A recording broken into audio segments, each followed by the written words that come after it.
Well, thank you so much for joining us today. My name is Nathan. This is my good friend Jason, and we wanted to help you today with a topic that is very important, the topic of loneliness. And we know that a lot of people struggle with loneliness. If you are watching this, it's probably because you might be struggling with this, or you know somebody that's struggling with loneliness. Loneliness is that feeling of isolation that you get when you can be in a room full of people, but you still feel that emotion of being alone, and you feel like nobody cares about you. We go through this all the time when we lose a loved one in our lives, when somebody passes away that we cared for, that cared for us. If you go through a breakup, that can bring all kinds of loneliness.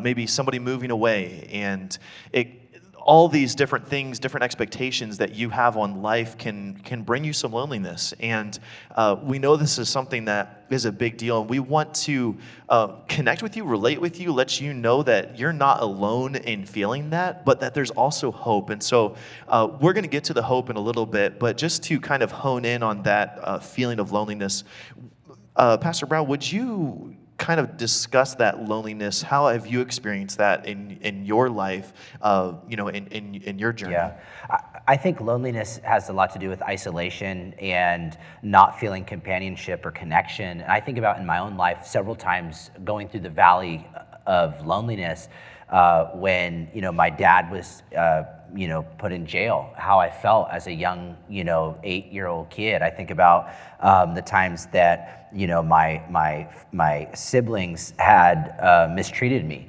I think about the time my dad passed away. I think about relationships that have been broken. I think about times I felt like I was hung out to dry at work. And I think about times that when I sinned and I messed up and I felt like all the world was against me, and God even, I had done wrong, and I had failed him.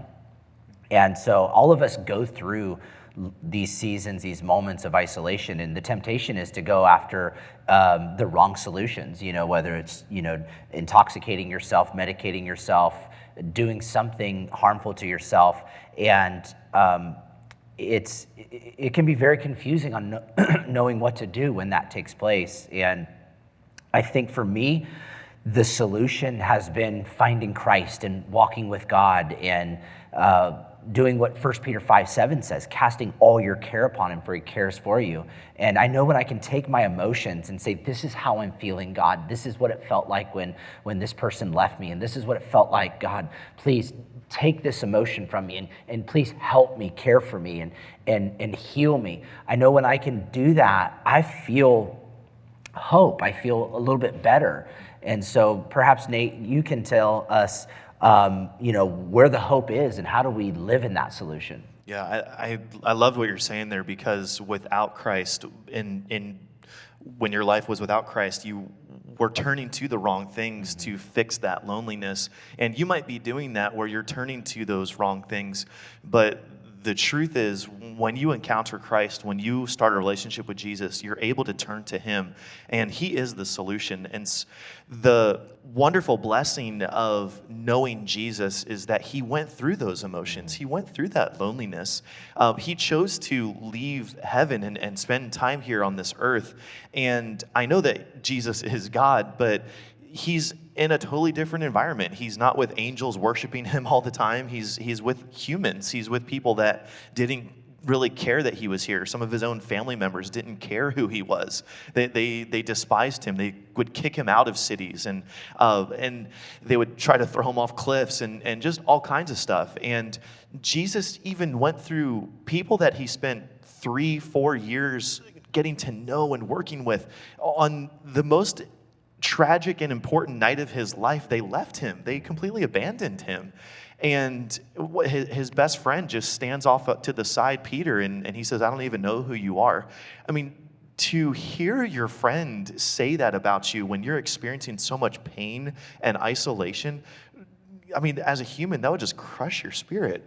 And knowing that Jesus went through those things, I think allows us to be able to go to him, like you said, to cast your care on him, because Jesus, I know you experienced this. I know you went through this.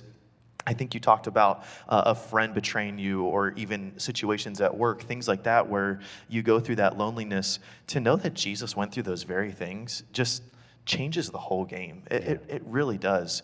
And are there any other specific verses that you go to now as a Christian that help you? I know you mentioned 1 Peter 5:7. Is there any others that, kind of stick out in your mind that help you with loneliness? Yeah, I think about how God says, I'll never leave you nor forsake you. And in times of loneliness, I'm reminded that God is omnipresent, that no matter where I'm at, on the mountaintop or the valley, with people or without people, He's there with me. And that comforts my heart, that I know I have a companion, a friend that sticks closer than any brother or physical relationship. And another thing that helps me is that I know God He sets the solitary in families, and He gives us ministry and church and community. And that really helps my heart to know He's with me, and He has other relationships that are designed to support me. Even though the relationships that I once had are no longer in some cases, He connects us to others that can meet a need. And that really, really blesses me. And today I feel like I have hope, not only for the seasons of loneliness, but for every other season in my life. And what I have for me, I want for you. I want you to have that togetherness and that closeness. I want you to know there's hope. I want you to know that there's friendship, there's relationship, there's connection. I want you to know there's forgiveness. And I want to encourage you, take a simple step, and a simple step of prayer, talking to God, a simple step of texting us. We're here for you. We love you. We will pray with you. We'll support you. Take a step. Come be with us here at church. You are not alone. And whatever you are experiencing, we will be a listening ear. We'll be a helpful friend and a kind heart. And we want you to know that your life can be transformed, and it shall be transformed. And so right now, just take a simple step. And you'll find that when you take that step of faith and you overcome the emotions and get into the facts of the faith of the Word of God, you're not going to feel alone anymore, because you'll be knowing and aware that God is there for you, and so are we. And so take that step, and you're going to be enriched and blessed and comforted by it. Well, thank you so much for watching this video. We hope that it was a blessing to you. If you know somebody that would receive help from this, I would encourage you to share this video with them.